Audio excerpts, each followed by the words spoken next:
Ariana's friend entered the room, eager to share joyous news. As she approached, Mary's lips curled into a radiant smile as she announced her pregnancy.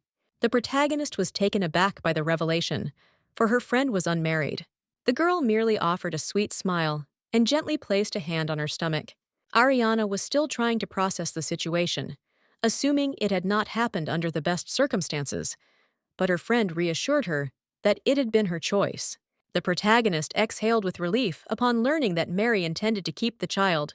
She suggested arranging a wedding before the pregnancy became visible, ensuring that no one would suspect the truth or spread malicious gossip.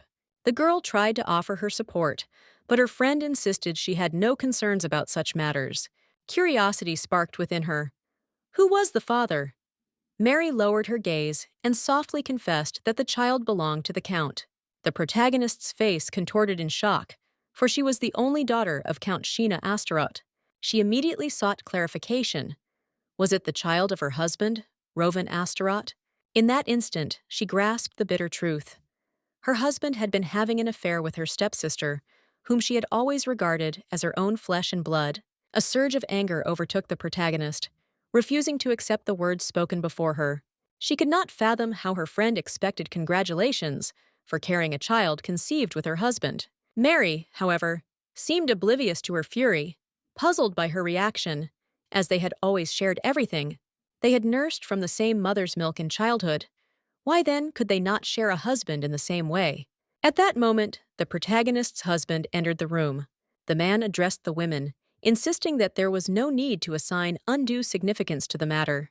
He approached his beloved and reminded her that he had intended to break the news himself. However, his pregnant mistress declared that she had felt compelled to say it first. Throughout the exchange, Ariana observed her husband and friend intently. Rage surged through her, prompting her to abruptly interrupt their tender conversation, unable to comprehend what they were doing. The man sighed and explained that he had found an alternative solution. 5 years had passed since their wedding, and yet she had not borne him a child. To him, this could only mean one thing: she was barren. The protagonist vehemently disagreed, arguing that if such a condition existed, the family physician would have been aware. However, her husband pointed out that the doctor was her personal physician. The Count smiled boldly, having already made his decision.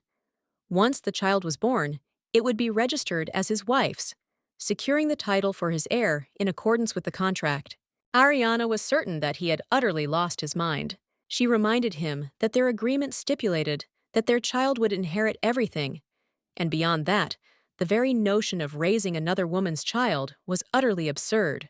She declared that she would never allow such a thing, but her husband merely laughed at her defiance. He reminded her that he was the Count and needed no one's permission, insinuating that she still deluded herself into believing she held authority in the household. With brazen confidence, Rovan stated that if not for her family's wealth, she would have long been cast out onto the streets. Yet despite this, she continued to act with arrogance and entitlement. She understood that, in truth, not everything he said was a lie. Rovan was a wealthy commoner who had inherited a vast fortune from his father, a man who had thrived in the pawnshop business. Their marriage had been a contractual arrangement. Her husband had repaid the Astaroth family's staggering debt of 100 billion. In return, the Astaroth family had accepted Rovan as her husband. According to imperial law, a woman could not inherit a noble title, and upon the death of her father, the former count, her husband had automatically become Count Astaroth. He reminded her once again that he was both count and head of the family, and that his commoner origins were now irrelevant. His wife was duty-bound to obey him. The protagonist was taken aback by his audacity. Ariana had fulfilled her obligations both as countess and as a wife, regardless of how Rovan conducted himself, and this was the gratitude he repaid her with. She calmly acknowledged his words, and he, in turn, was genuinely pleased by her compliance. However, the moment he declared that she must now be obedient, she lowered her gaze and quietly announced her intent to divorce him. Lifting her head with unwavering resolve, the Countess repeated herself, her voice clearer and more resolute. Rovan was stunned by her decision, knowing full well that in doing so, he would lose his title and everything that came with it. He dismissed it as a ludicrous jest, reminding her of their contract and the fact that she would have to repay every coin he had spent on their marriage. And if she was the one to initiate the divorce, she would be obligated to compensate him 5 times that amount. Noting the serene indifference on her face, he grew curious. Where did she intend to acquire such a fortune? Yet Ariana remained composed, unshaken by his words. No longer wishing to remain in his presence, she turned toward the exit. As she passed him, she spoke with unwavering confidence, stating that it was her problem alone, then advised Rovan to brace himself. The protagonist was certain that he would fall lower than his feeble, pitiable mind could ever fathom. Without another glance in his direction, she severed the eye contact, leaving the Count utterly disregarded. Times were changing swiftly. Factories had sprung up across the city, and businesses flourished. Farmers abandoned their lands, migrating to urban centers in search of opportunity. The circumstances of the Astaroth family, however, were somewhat different. Many noble families, whose survival depended solely on traditional land ownership, had fallen into ruin. The protagonist gazed upon her father's portrait, realizing that had he only considered the family's future, their downfall could have been avoided.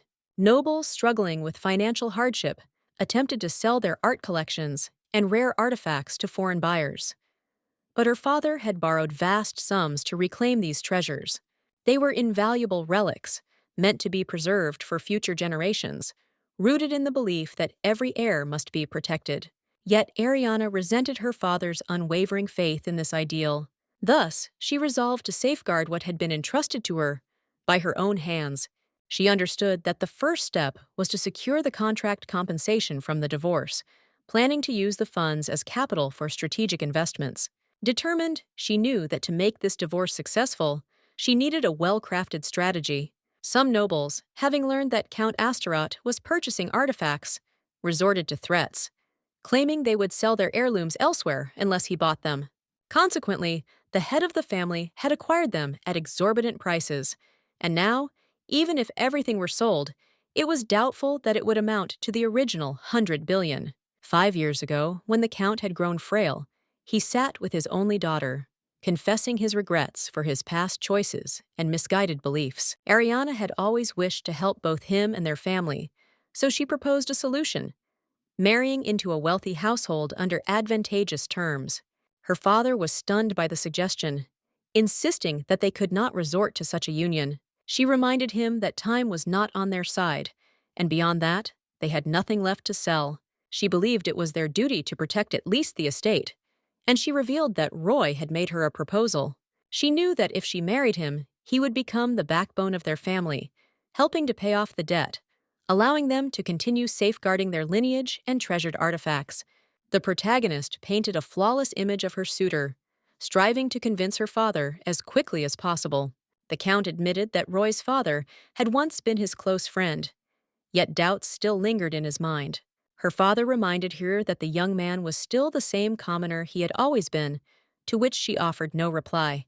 She took his hand, gently persuading him that the world was changing, and they too must adapt.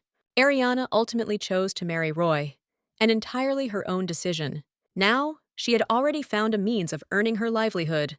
She procured works of art on behalf of wealthy clients who found it difficult to do so themselves, facilitated the pawning of valuable items, and engaged in the trade of rare and hard-to-find goods. Her noble connections and expertise in the arts proved invaluable in this field, and people genuinely sought her as an intermediary, a testament to the success of her work. She understood that her chances were slim, and to amass a greater fortune, she would undoubtedly need to establish a business. After the divorce, when Rovan cast her out, she would have to consider who would inherit the family's assets. But for now, there were more pressing matters to attend to. At present, she could neither initiate the divorce nor afford the staggering 500 billion penalty. Thus, she needed to force her husband to file for divorce first. After carefully analyzing Rovan's weaknesses, she devised a strategy. She would threaten him, ensuring that he was the one to make the first move. Arriving at her destination, she confirmed that the rumors surrounding this establishment were indeed true. According to her friend Winslate, this pawnshop would fulfill any request a client made. With unwavering confidence, Ariana knocked on the door. However, there was no response. The Countess found it perplexing that no one had come to greet her. Assuming she had simply not been heard, she raised her hand, intending to knock louder. Just then, the door creaked open without warning, swinging into her face and striking her nose. The protagonist winced in pain. As she opened her eyes, she found herself staring at a strikingly handsome young man. She was taken aback. Was such a breathtaking man truly the one managing this place? The stranger regarded her with mild curiosity, inquiring about her business. Snapping back to her senses, she reminded herself of the urgency of her mission and quickly composed herself. The man observed his guest with a keen, questioning gaze. A brief moment later, recognition flickered across his face. He realized exactly who stood before him. Ariana was well aware that for some time, the gossip columns had been abuzz with scandal, but it seemed even here, her reputation had preceded her. Resigned to this fact, the protagonist simply confirmed that he was not mistaken. She found it unfair that only he knew her name, so she wished to learn his as well. The young man then introduced himself as Rovan. This revelation both surprised and perplexed her. Noticing her reaction, he repeated the name once more. She was utterly shocked by how common the name seemed to be. Stepping inside, she explained that her business concerned matters related to the pawnshop. The Countess remarked that she had traveled a great distance and that her feet ached, a statement that puzzled the building's owner. The man offered her a drink and invited her to take a seat at the table. Another stranger descended the stairs and, addressing Vendi, inquired about the commotion, explaining that he had heard a disturbance outside. The young man turned to Kazan, reminding him that he had already asked him not to use such a peculiar nickname in public. He then approached Ariana, asking if she was human, to which she immediately confirmed. The young woman decided to interrupt the two men's conversation, reminding them that she had come for an important matter. The Countess explained that she was there to gather information about her husband, who had betrayed her. Her words left the men utterly stunned.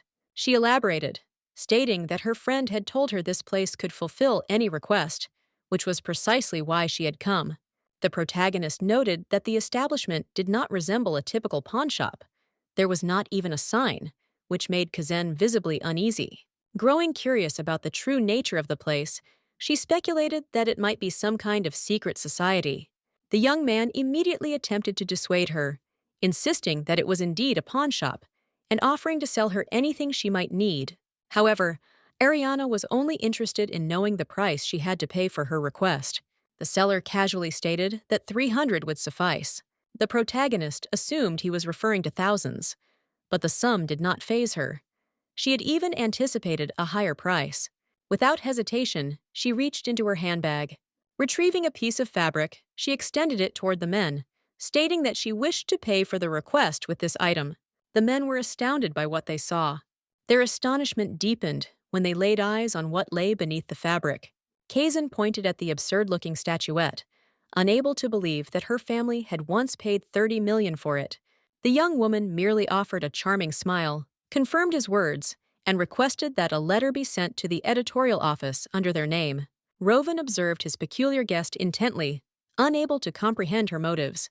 Noticing his gaze, she calmly explained that in a week's time, she would purchase this statue at auction for 30 million. The Countess handed him a letter, informing him that the auction would take place here in exactly 1 week.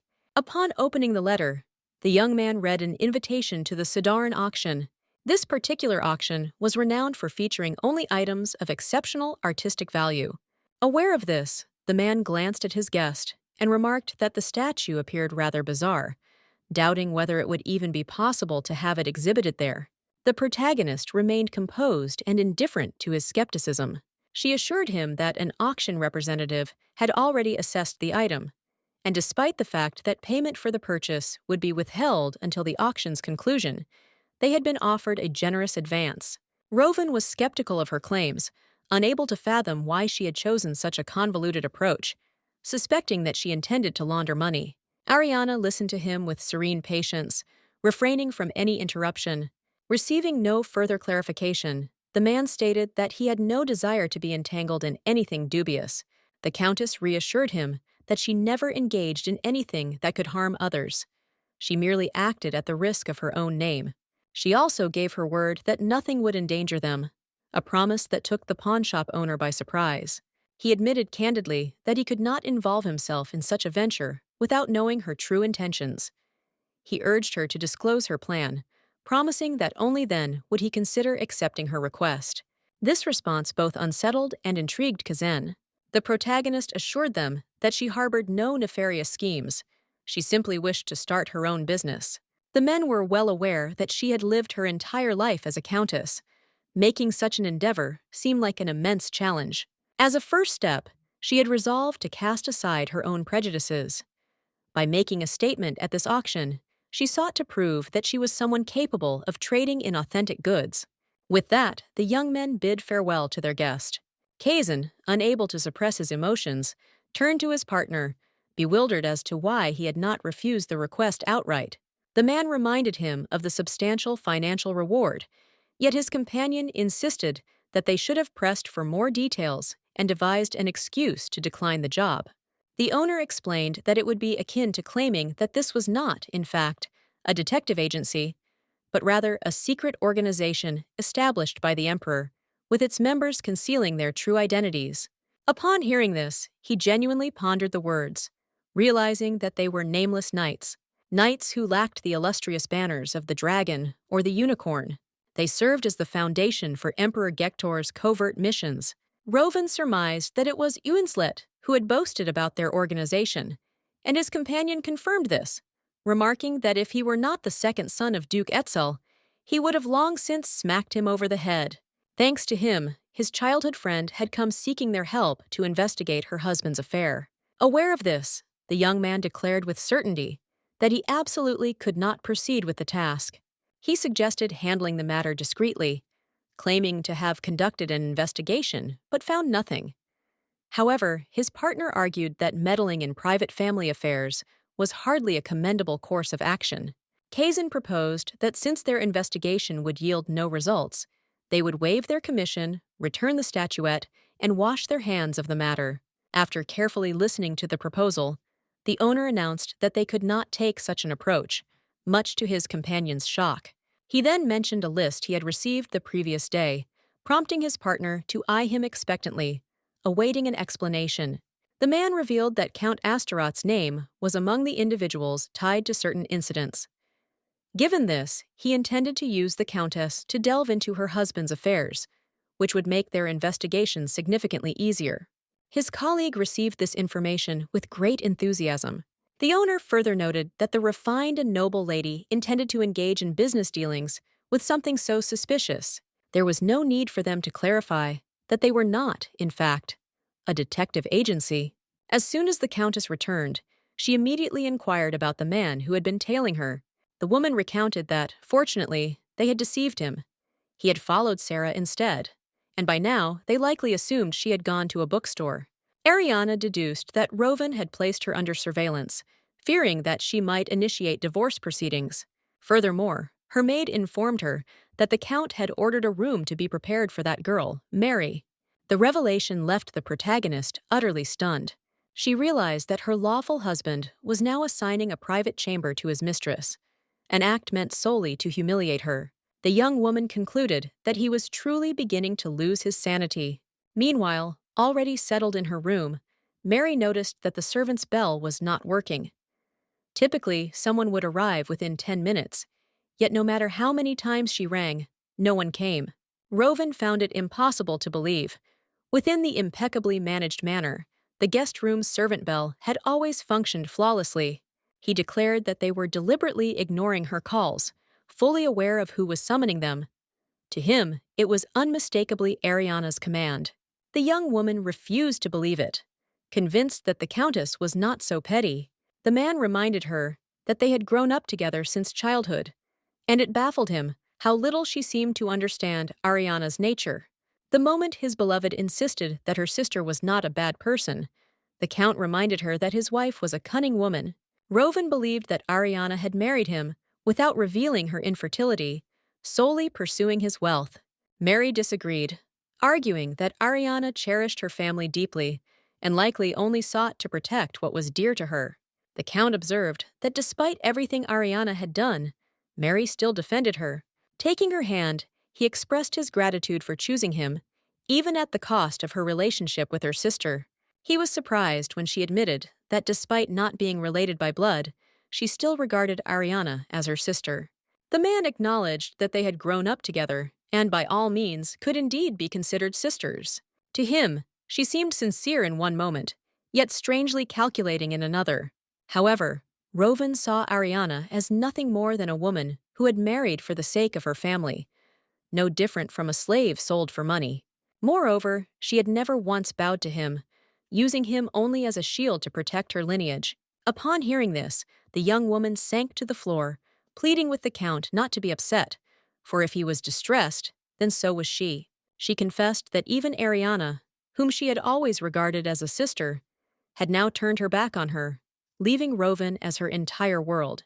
A genuine smile spread across the man's face as he listened to the words of the expectant woman. Extending his hand, the Count urged her to rise from the floor. She then wrapped him in a warm embrace, yet her gaze upon him carried a shadow of hatred, though she dared not let him see it. After the former Countess Astaroth passed away, Ariana had been raised by her nanny alongside her daughter, Mary. Two girls of the same age, who always dined together, studied side by side, and interacted with the world as one.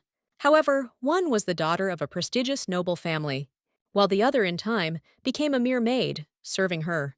Ariana had always been the protagonist, yet her path was far from simple. Mary understood that as long as she played the fool, this man would think only of her. Moreover, she was willing to do anything to secure her future.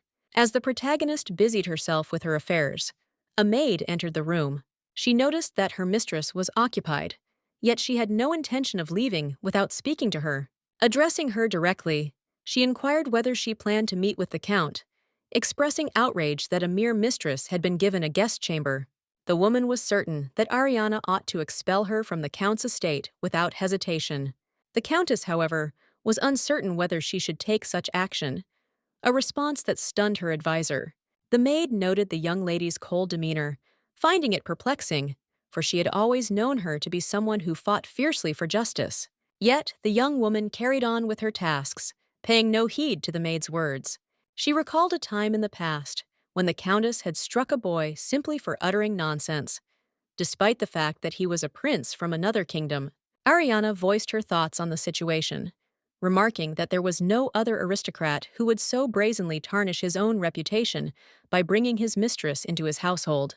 The Countess was well aware that, in recent times, the only things nobles still held in the highest regard were honor and tradition, making her husband's actions nothing short of disgraceful, even to himself.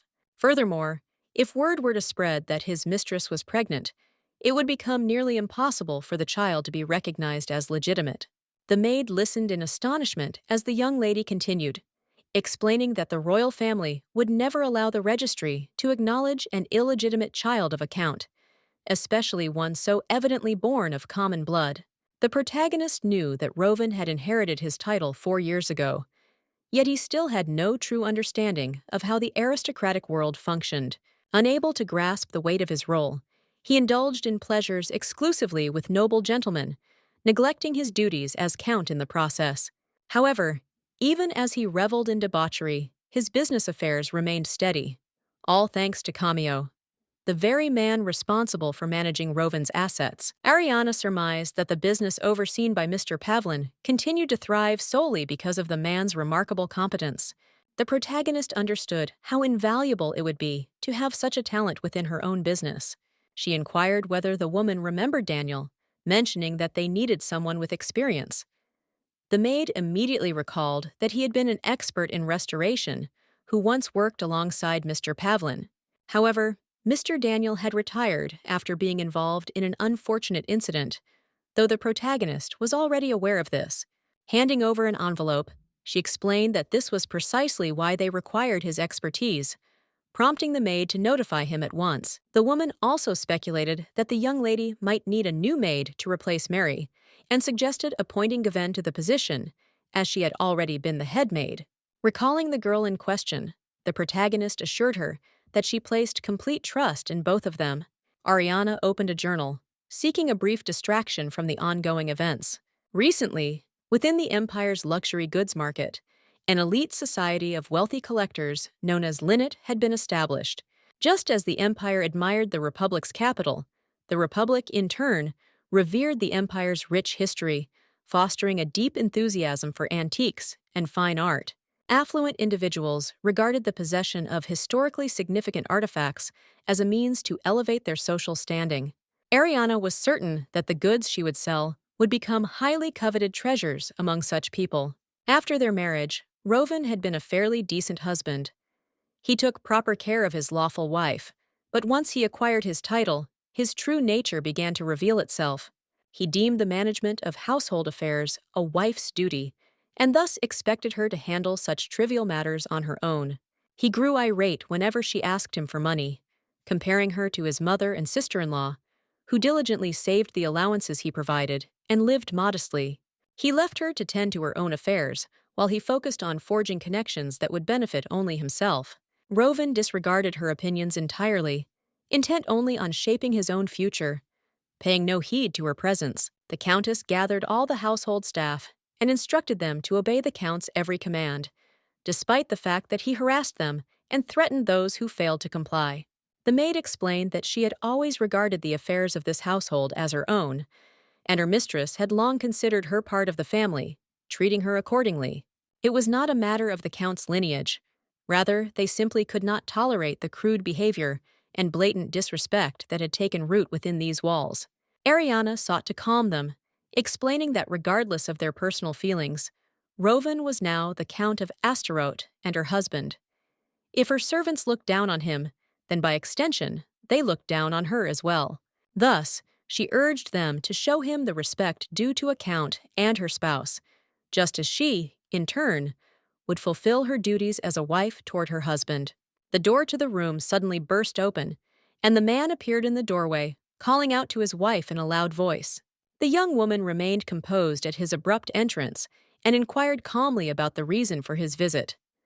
However, her husband insisted that she tell him herself what was happening. She was taken aback by his reaction, believing he should be pleased that his beloved was now residing in the guest chamber. Rovan could not believe that she was truly unaware of the reason for his presence. The Count revealed that no matter how many times Mary rang the servant's bell, no one had come to her aid. Had he not been there, she would have suffered in silence, unable to utter a word, subjected to an unspoken boycott. The protagonist understood that even if her husband had not foreseen this, her stepsister must have known exactly how the servants would treat her. She immediately deduced that, in Rovan's presence, Mary had feigned ignorance and had deliberately attempted to use the bell to elicit sympathy. Ariana posed a logical question. What reason would she have to torment Mary? But Rovan assumed she was simply harboring resentment toward them. The young woman studied him intently, baffled by his certainty that she was angry, though, in truth, she suspected he was acting this way simply because he was incapable of comprehending the emotions of others. His frustration grew as she attempted to diffuse the situation with sarcasm, and he warned her that if she continued in this manner, he would not remain silent either. He was pleased, convinced that this would finally force her to come to her senses and submit to him. The protagonist was astonished by the sheer audacity of her husband's words. After a brief pause, she gracefully rose from her seat, reminding him that he had not entered her family's life without reason.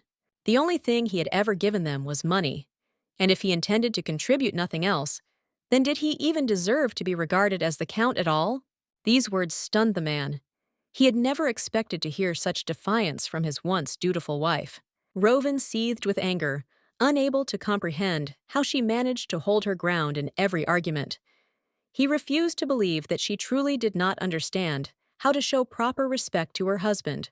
The young man was not entirely certain that she had ever truly respected him as her husband, but before he could voice his doubts, his wife interrupted, asking what exactly respect meant to him. She reminded him that their relationship had always been built upon obligations and mutual benefit. Until now, she had allowed things to unfold naturally, for at the very least, he had fulfilled his marital duties and ensured her well-being. However, the current situation was entirely different. From this moment on, she demanded that he cease barging into her chambers unannounced and refrain from making baseless threats. Furthermore, she advised him to take responsibility for the woman carrying his child on his own, an assertion that left the Count even more astounded.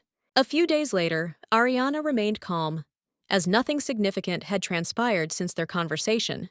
She understood that if he had truly been enraged and attempted to withdraw financial support for the estate's upkeep, he could have been held accountable for breaching the terms of their marital contract.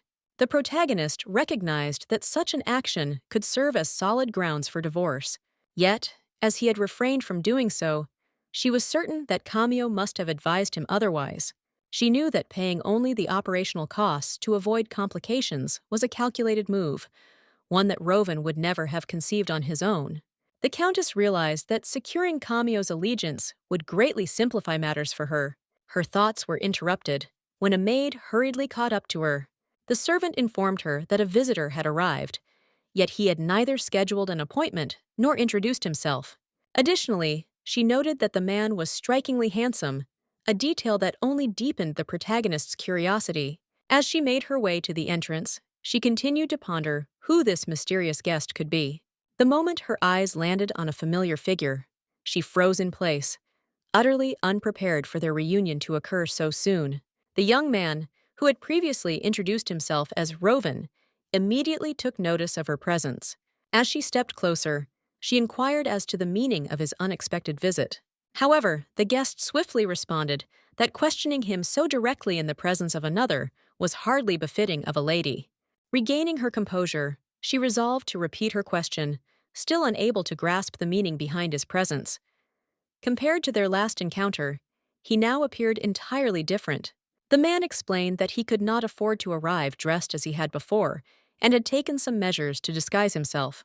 Giving him another scrutinizing glance, she was astonished that he referred to such a drastic transformation as merely a slight disguise.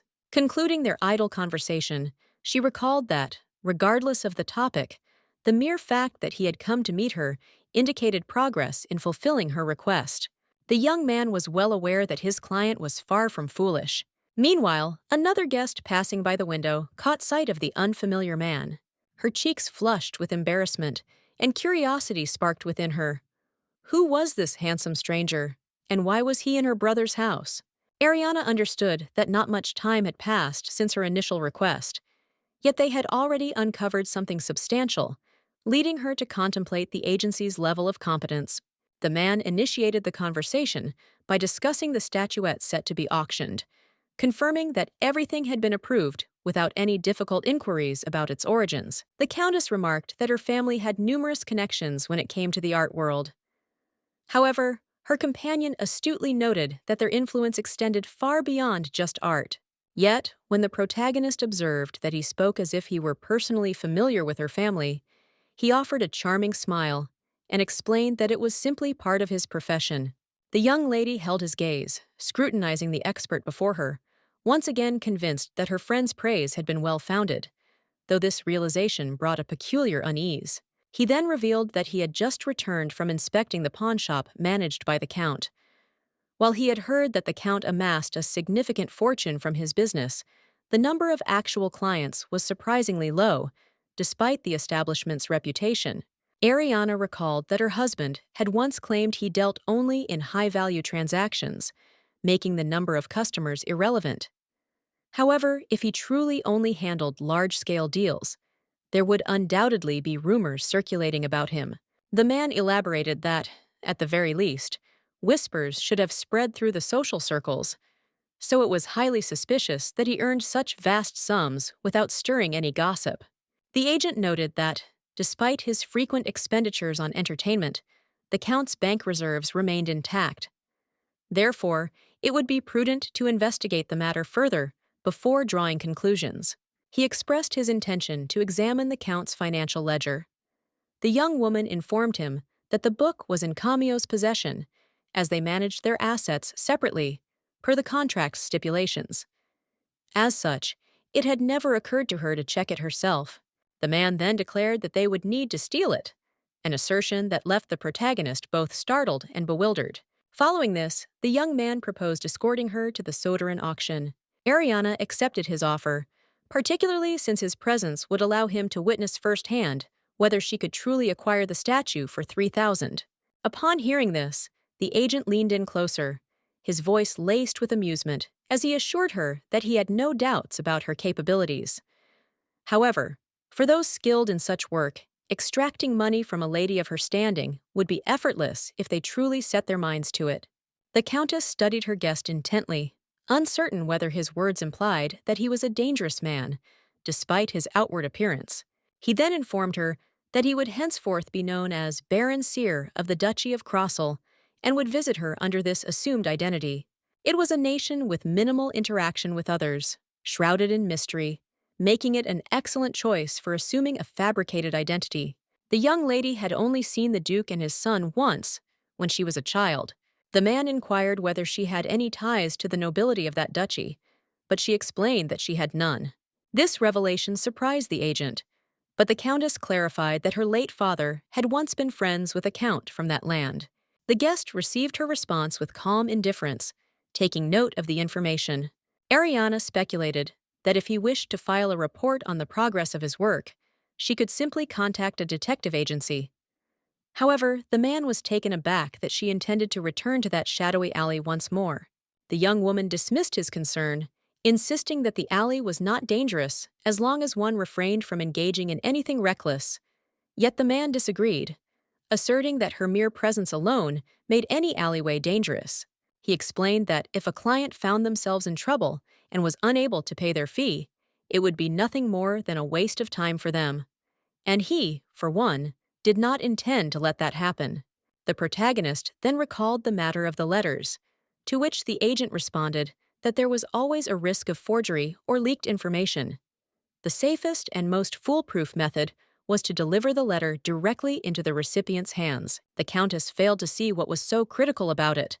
After all, it was merely surveillance on an unfaithful husband, not the handling of some grand state secret. Her nonchalance unsettled the man slightly. He merely stated that he executed every job he took on with the utmost precision. With those words, he promptly prepared to take his leave, assuring her that if there was anything of importance to report, he would be in touch. Ariana, however, sought to delay his departure, uncertain of what explanation she could offer her husband regarding his visit. But the man assured her that there were countless natural excuses she could employ. Sayre then playfully suggested that she could simply tell him he was her lover, a remark that greatly startled the young lady. The young man feigned innocence, perplexed by her reaction. After all, her husband had a mistress. Would it not be fitting for his wife to take a lover in return? It would enrage him, certainly, but it would also force him to confront just how sordid his own affairs had become, especially if that lover happened to be a strikingly handsome man, such as himself. The Countess decided to dismiss the notion of taking a lover, as she did not harbor enough resentment to justify such an act. She saw no reason to rekindle emotions she had already let go of. This response surprised the young man, but she clarified that while she was indeed angry, it was not because her husband had a mistress. It was because he had violated their contract. She admitted that had this happened immediately after their wedding, she would have been deeply shocked. Back then, she still held on to hope for their marriage. But now, she simply saw him as a man acting within the limits of his own abilities. She believed that if she sought revenge against a dishonorable man by stooping to his level, she would end up losing far more than she gained, a statement that made the young man pause in contemplation. Stepping closer, he told her that he could play the role in a different way. He explained that if she wished to remain above her husband's conduct, he could assume the role of a man who openly admired her. His gaze held a quiet hope as he awaited her reaction, seeking her approval. The young woman was taken aback by his unexpected proposal, momentarily thrown off guard. Ariana remarked that he had truly chosen the wrong profession. He ought to have pursued a career in acting. The protagonist was certain that, in any case, using someone of his talents for such a petty scheme would be a waste of time, as her husband would not care who she was with. Instead, she suggested simply presenting him as a businessman from the duchy, one who had taken an interest in the Astaroth collection. Left with no alternative, the man conceded to her idea. Sayre rose to his feet, took her hand, and placed a light kiss upon it, agreeing to abide by her wishes. The young man informed her that he would come to escort her on the day of the auction. It was then that she noticed how effortlessly he adhered to courtly etiquette. After their meeting, the protagonist returned to the estate. There, she was greeted by Rovin's younger sister, Flori Grin, who cheerfully welcomed the Countess. Ariana inquired about her presence, to which the guest simply replied that she was looking around, mentioning, with an air of casual delight, that her jewelry boxes held an abundance of beautiful trinkets. The young woman appeared slightly embarrassed and decided to take her leave, remarking that it was nearly time for dinner and advising the Countess to get some rest. The protagonist called out to the young lady, informing her that the item she held must remain here. Though Flori heard the Countess's words, she made no effort to respond. She did not even glance back, but simply stated that the ring upon her finger belonged to her. The Count's sister panicked upon realizing that she had failed to deceive the woman, especially since she had never been caught before. Ariana immediately deduced that the girl had been certain she wouldn't notice, leaving her to wonder when she would finally stop stealing her belongings. Flori, unfazed, instead brazenly asked the Countess to lend her the ring. She explained that she had been invited to a tea party and lacked an appropriate ring for the occasion. Moreover, Ariana had yet to gift her anything this social season, and jewelry from this particular brand was notoriously difficult to obtain, even for money. Ever since the family's financial situation had declined, the only jewelry left in Ariana's collection were heirlooms passed down through generations, and she had long noticed that her guest had been stealing from her. However, rather than confronting her outright, she had gifted Flori the finest pieces she could acquire through Astaroth's connections, hoping it would deter her from taking what did not belong to her. But her greed knew no bounds. Flori was no longer her husband's sister in her eyes. The protagonist turned to her and ordered her to put an end to her petty thievery. The Countess's words stunned her guest, who had been certain that her misdeeds had always gone unnoticed. Flori feigned ignorance, pretending not to understand what theft Ariana was referring to. But the woman made it abundantly clear that she had spoken nothing but the truth. The young lady clarified that she was not asking for the return of the things Flori had already taken, but she expected her to stop stealing, confirming that she had been aware of it all along. As Flori removed the ring from her finger, she realized that Ariana had previously turned a blind eye to her actions, but now she was finally putting an end to it. With a furious glare, she threw the ring at the feet of the lady of the house, shouting that she had known this would happen. In the end, Ariana, too, had begun looking down on their family, all because they were of common birth. She accused the Countess of enjoying a life of luxury funded by her brother's wealth, yet refusing to spare even a ring, calling it the height of black-hearted ingratitude. The protagonist was taken aback by the outburst, but she had plenty to say in response. Taking a few deliberate steps forward, she coldly remarked that if Flori truly cared about such matters, she would not have so readily accepted the clothing, jewelry, and invitations Ariana had extended to her. Flori, realizing the undeniable truth in her words, grew even more flustered under the relentless pressure of her brother's wife. The young lady stated that it appeared as though she had been offering her charity all this time. Flori was bewildered. She had expected the Countess to shrink away as she always did, tucking her tail and retreating in silence. Without waiting for an answer, Ariana carefully observed Flori, deep in thought. The protagonist calmly stated that the dress Flori was wearing also belonged to her, which only deepened the guest's unease. Fearful of the consequences, Flori instinctively took a step back, hastily declaring that it was best for her to leave. As she reached the door, she paused and turned, warning that once she told her brother about the humiliation she had suffered, he would not let it go unanswered. The Countess exhaled in mild exasperation, unable to believe that Flori genuinely thought such a threat would have any effect. With careful grace, the young lady bent down and retrieved the ring from the floor. It was her mother's ring, a cherished heirloom from the woman who had been by her side throughout her childhood. Flori remained furious, convinced that Ariana had lost her mind, and was certain that her brother would soon bring her crashing back down to reality. The moment she caught sight of Rovin, she immediately called out to him. Without hesitation, the guest burst into tears, launching into a flood of complaints about Ariana's cruelty. Upon hearing his younger sister's account, the Count was livid, believing that his lawful wife had forgotten her place and unjustly accused Flori of trying to take her jewelry. The girl dabbed at her tears with a handkerchief, while her elder brother struggled to believe that, right in front of her, Ariana had heartlessly tossed the ring into the trash, the very one Flory had worn.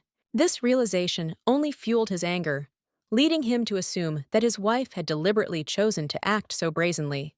He accused her of indulging herself by purchasing expensive jewelry every season, yet refusing to part with a single ring for his dear sister, despite knowing full well that Ariana had not acquired anything new for her collection.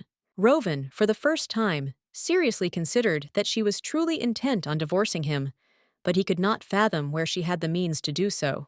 Just as their heated exchange continued, a commanding voice interrupted them, remarking on how discipline in the household had greatly deteriorated in her absence. Rovan immediately turned his head and found himself face to face with his mother.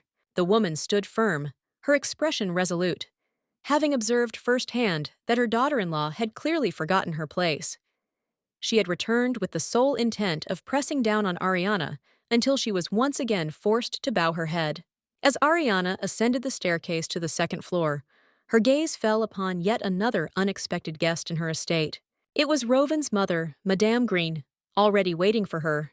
The protagonist offered a polite bow, acknowledging that she had been informed of her arrival. However, the woman was unconvinced, remarking that if Ariana had truly known, she would have come to greet her immediately. She wasted no time in reminding her that her son had paid a fortune to save her family.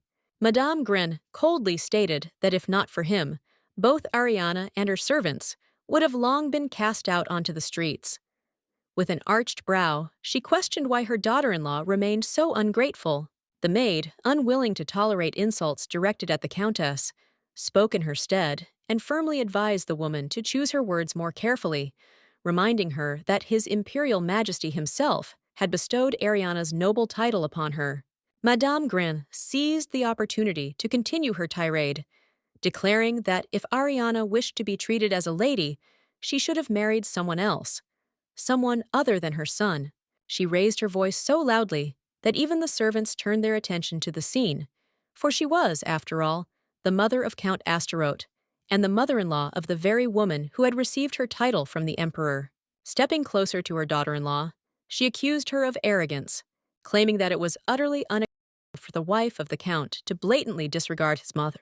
The guest then went on to criticize the countess, accusing her of lacking respect for her elders, which in turn, she claimed, had led to the unruly behavior of her ill-mannered servants.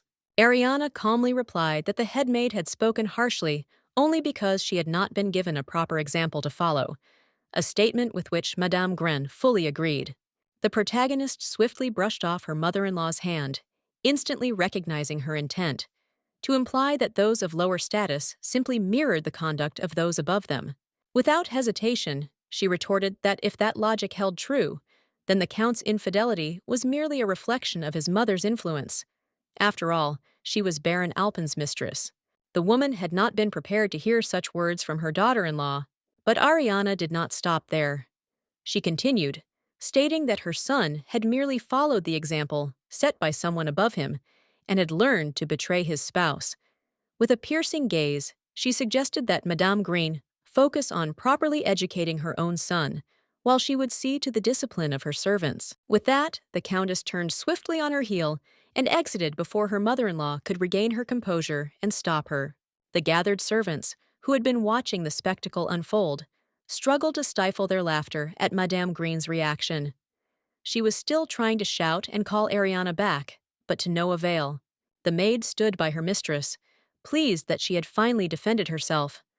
A sense of relief washed over her, assuming that Ariana, too, must have felt a weight lifted from her shoulders, for she had always been polite and composed, no matter how much this woman had provoked her.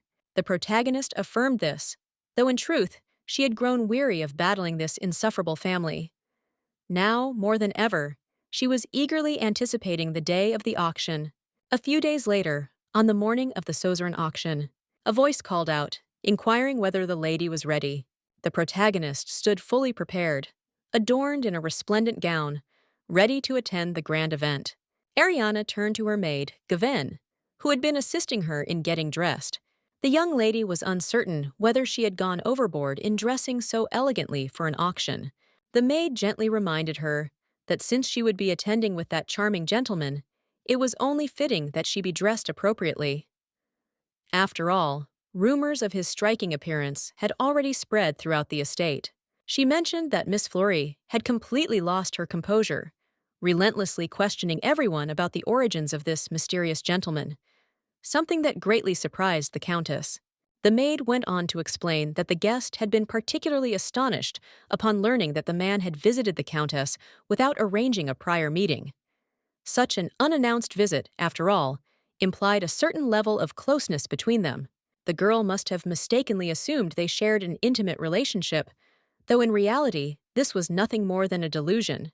Gwen remarked that no one would object if such a striking gentleman managed to put the Count in an awkward position, an idea that gave Ariana pause for thought. Ariana found it difficult to believe that such an outcome required a gentleman's presence to succeed, while the maid struggled to grasp the deeper meaning behind her words. The protagonist simply stated that she would handle it herself. As they entered the waiting hall, they were immediately greeted by the sound of Florie's voice. She had already discovered that their guest was a baron from the duchy. She attempted to strike up a friendly conversation, remarking that she had always wondered why she had never encountered him before, considering that she was well acquainted with nearly all who attended social events. Judging by the sheer number of questions the young lady was directing at him, the Countess quickly deduced that she was utterly captivated by the gentleman. Furthermore, Flory eagerly suggested that if he had yet to decide on accommodations, he should consider staying here, assuring him that her brother would gladly provide a room for him. The protagonist noted, with some amusement, that this girl was not even the lady of the house, yet she spoke with such confidence, offering hospitality as if the estate were hers to command. The man, however, had no interest in conversing with the Duke's sister, and he quickly took notice of his client's entrance into the room. Rising promptly, he strode toward Ariana, entirely ignoring Flory's presence. Serre gracefully took her hand and announced that he had come for her. The young man declared that wherever she went, he would follow, always at her side. Leaning in just a breath away from her lips, he courteously inquired whether she would allow it. Observing the scene unfold before her, the Duke's younger sister was stunned by the way he addressed the Countess, especially considering how distant and detached he had been just moments before her arrival. Flory, never one to shrink away, swiftly rose from the sofa and called out to the Baron. Seizing him by the arm, she reminded him that they had been engaged in conversation earlier, pointedly asking whether he truly intended to abandon her so abruptly. The man regarded her with a piercing gaze, entirely baffled as to what conversation she was referring to.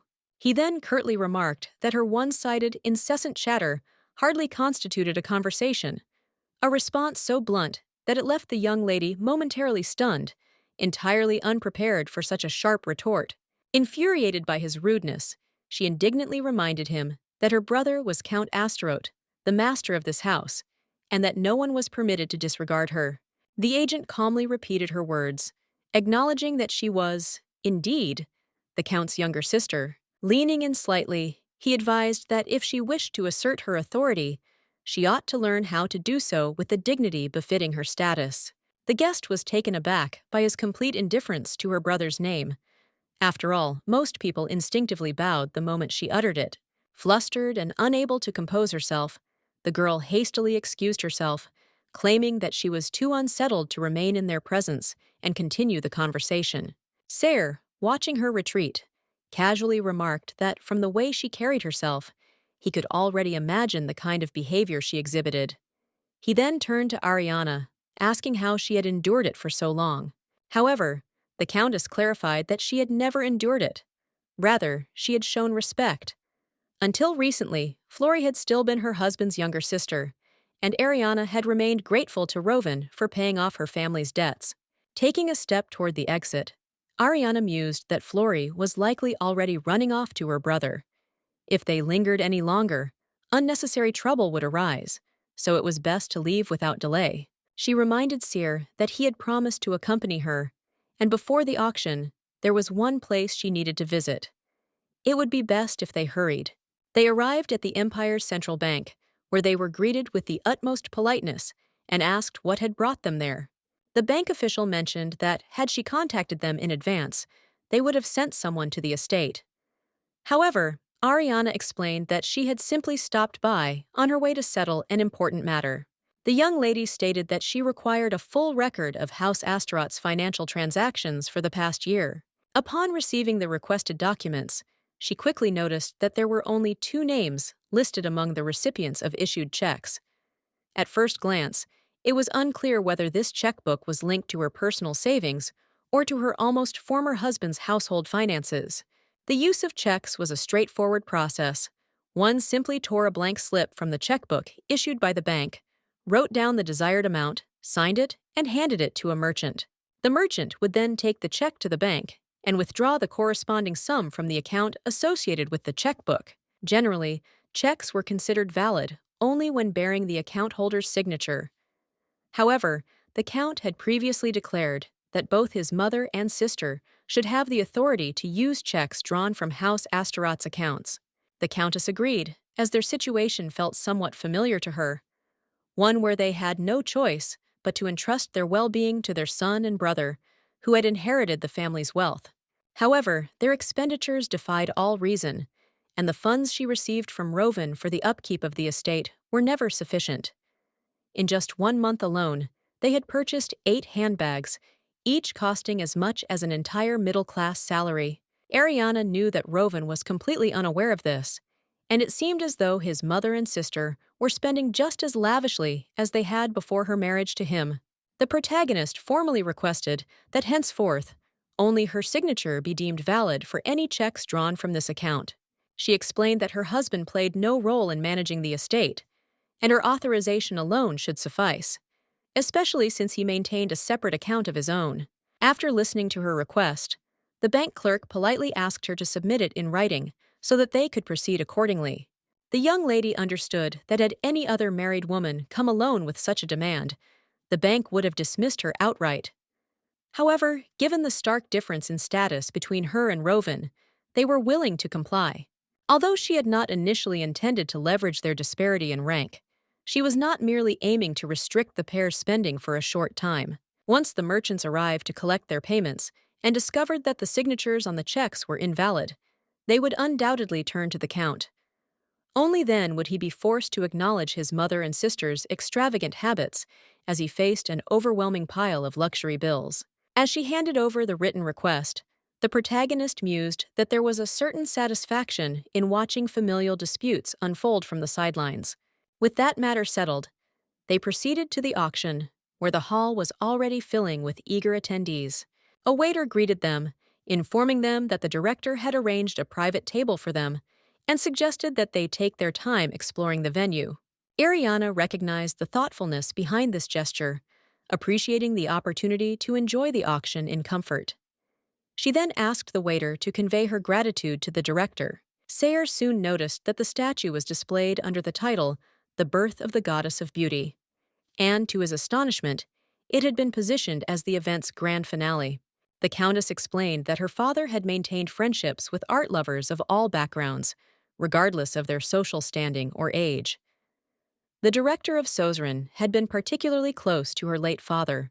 It was through this connection that she had been granted the opportunity to present the artifact to Master Vat, a detail that now made things clearer to Sayer. He realized that this meant Vat Sozeren, upon seeing the statuette, had deemed it valuable enough to be showcased as the auction's final and most prestigious lot. The young man pondered whether the unsightly statuette had somehow transformed, as he had yet to lay eyes on it himself. The auctioneer warmly welcomed all attendees, officially announcing that the auction was now ready to commence. The lots were sold for a wide range of prices, from mere thousands to staggering hundreds of millions. And the highlight of today's auction was the final lot, the birth of the Goddess of Beauty. The auctioneer addressed the audience, informing them that this statuette hailed from the era of the Millennial War, a masterpiece that had withstood even the chaos of that turbulent age. With a dramatic sweep of his hand, he unveiled the piece, swiftly removing the crimson cloth. The spectators were met with the sight of a small statuette, one that bore no resemblance to what they had anticipated. Many were left in stunned silence, unsure how to react to the peculiar sculpture. A heavy stillness fell over the hall, as though the very air had been swallowed by uncertainty. Murmurs rippled through the crowd, their hushed voices betraying their disappointment. They had expected something of exquisite beauty. Meanwhile, the agent remained utterly shocked, stunned by the fact that the statuette looked exactly as it had before. The auctioneer decided to open the bidding at 1 million, instructing anyone who wished to place a higher bid to raise their paddles. Offers quickly escalated. 2 million, then 3.5. Soon, several other bidders entered the fray, driving the price past 5 million. Then, the protagonist raised her paddle and made a bold declaration: 30 million for the statuette. A man observing the proceedings was visibly taken aback, convinced that no one in their right mind would squander such a fortune on something so hideous. He surmised that she was simply a naive young woman, unfamiliar with the intricacies of art, attending the auction merely to throw money away. Lacking any real understanding of artistic value, she had bid an outrageous sum solely because it was the final lot, an act he disdainfully dismissed as a woman's extravagance. As no one else dared to exceed her bid, the auctioneer invited the winning buyer to step forward, complete the payment, and claim her statuette. Whispers of recognition swept through the audience as some identified her as the Countess of House Astaroth, an unexpected revelation that left many astonished. Ariana, however, merely smiled sweetly as she gracefully signed the check for the designated amount. Sayer, standing beside her, overheard the murmurs of the crowd, speaking of the protagonist's family in nothing but a derogatory tone. He grew concerned that if she were to hear such remarks, it might weigh on her emotionally. Yet, as he observed her demeanor, he realized that she was entirely unbothered, too engrossed in her newly acquired statuette to pay any attention to the gossip. With an air of curiosity, she inquired whether the statuette was now officially hers. The auctioneer, still somewhat bewildered, hesitantly confirmed. Meanwhile, the photographer, deeply frustrated, muttered under his breath. The statuette was so unsightly that no matter how he framed the shot, he simply could not capture it in an appealing or even remotely flattering way. The protagonist did not wait for the photographer to take his pictures. She simply let the statuette slip from her hands, allowing it to crash onto the floor.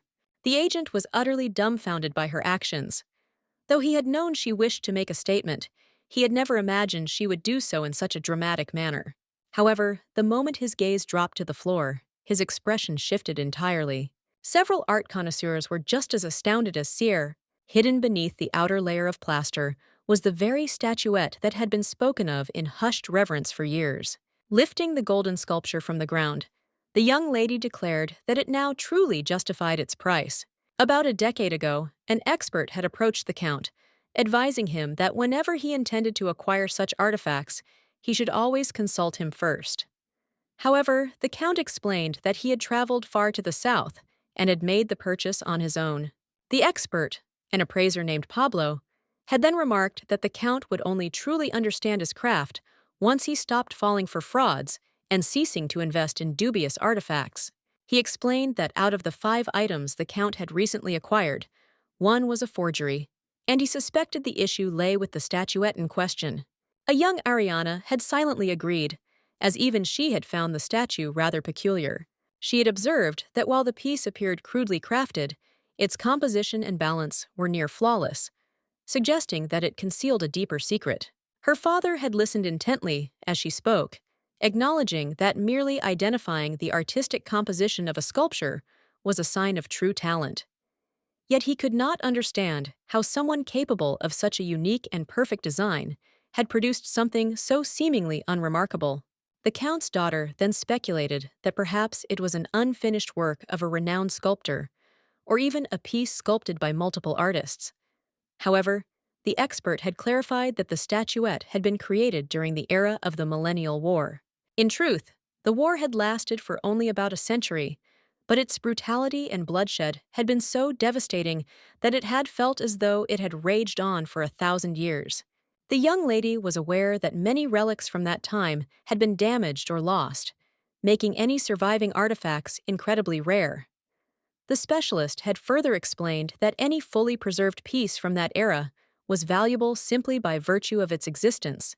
The Count had found it difficult to believe that the statuette was truly so ancient, but his companion had assured him that despite its unassuming appearance, this time he had made a fortunate purchase. Its worth lay in its historical significance alone. Picking up the statuette, the young girl had pointed out faint inscriptions upon its surface, noting that the text was encoded and would require time to decipher. Ariana knew that, typically, an artist's name and the title of a work were meant to be prominently displayed for recognition. This, however, left her perplexed. Why had this inscription been deliberately concealed? The man stated that there is no deviation from the norm without cause. Everything has an explanation. He suggested that the young lady try to uncover the hidden meaning behind it, a challenge that immediately piqued her curiosity. Sayre, having listened to the entire story, realized that her search had finally borne fruit. She then recounted how she had begun by deciphering the inscription. The young man continued to listen with keen interest. Upon discovering that the inscription read, "The birth of the goddess of beauty," she found it ironic, as the statuette's appearance was far from what one would expect of a goddess of beauty. Then, a thought struck her. Perhaps the plaster was merely a shell.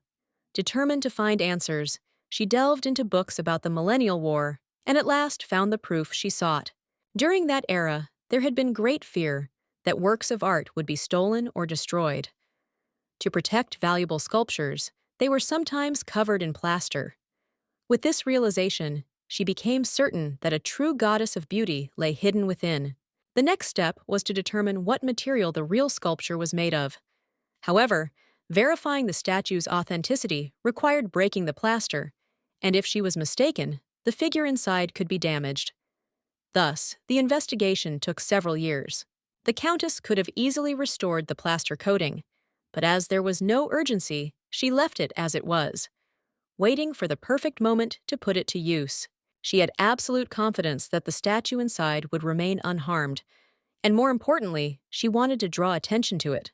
The man smiled, remarking that soon, every newspaper and journal would be writing about her and the statuette, just as she had intended. Ariana then stated that she was ready to move forward with her business endeavors, but the agent gently interrupted her, asking her to wait just a moment.